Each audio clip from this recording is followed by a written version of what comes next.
वहाँ पाप मिटाने की पूजा नहीं है। संसार में हर राष्ट्र की अपनी मान्यताओं के अनुरूप एक अलग संस्कृति होती है, परंपराएं होती हैं। जापानीज को एक श्रेष्ठ राष्ट्रवादी और एक वैशिष्ट्य परक समाज माना जाता है। जापानी केवल दो ही चीज़ें जानता है, विजय या पराजय। वो हमेशा यही सोचता है कि समाज में वो अपनी इज्जत कैसे बनाए रख सकता है। संसार में वो स्वयं को किसी न किसी तरह आदर का पात्र बनाए रखना चाहता है। जापान की संस्कृति से जुड़ी कुछ और रोचक बातों पर प्रस्तुत है महेंद्र साइजी माकिनो का ये आलेख। एक चीनी कहावत है, अपने दुश्मन को अच्छी तरह से जानने वाला ही दुश्मन को हरा सकता है। इसी कहावत को ध्यान में रखकर अमेरिका ने जब उसकी जापान के साथ लंबी लड़ाई चल रही थी, तब जापान को भली भांति समझने के लिए जापान के अध्ययन का काम आरंभ किया। यहीं से जापानोलॉजी यानी जापानी अध्ययन का आरंभ हुआ। इसका अध्ययन करने वाले अधिकांशतः अमेरिकी सैन्य अधिकारी थे।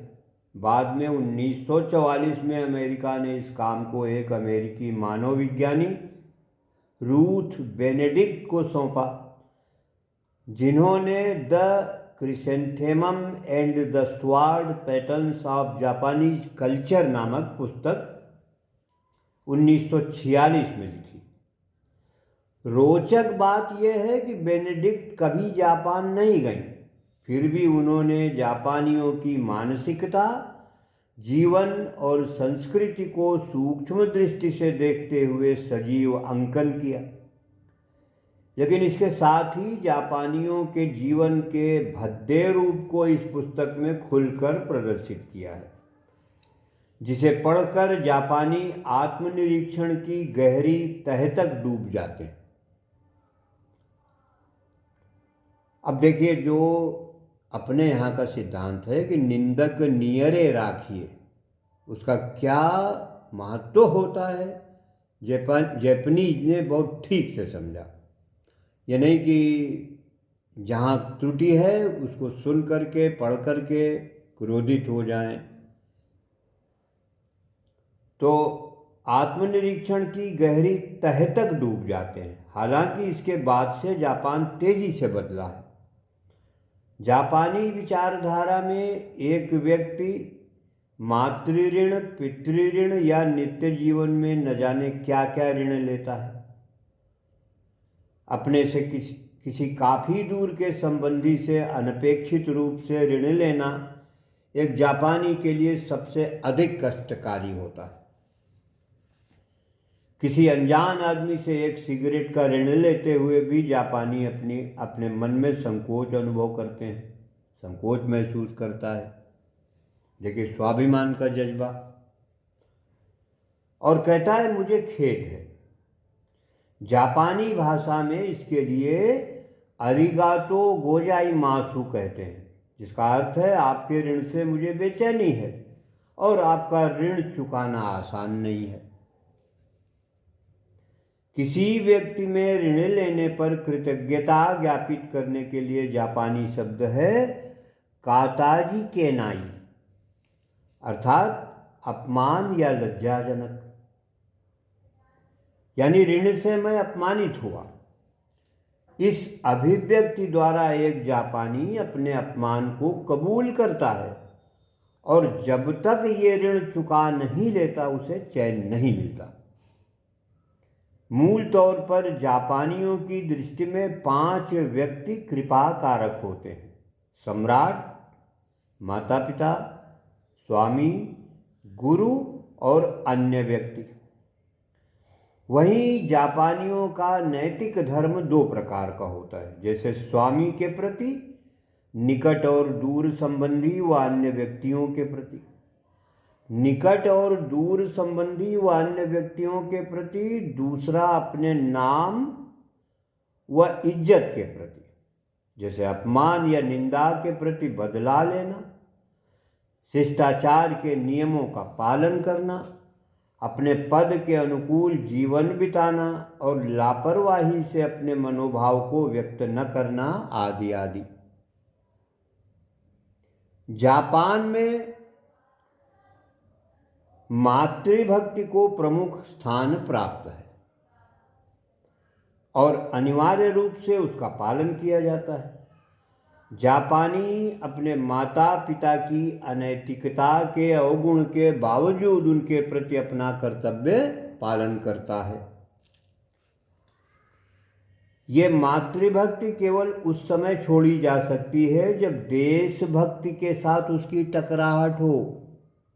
ये देखिए, पहले ही मैंने कहा कि राष्ट्रवादी विचार बहुत प्रभावी होता है उनके मन मस्तिष्क पर, कि मातृभक्ति भी गौड़ हो जाएगी देशभक्ति के समक्ष।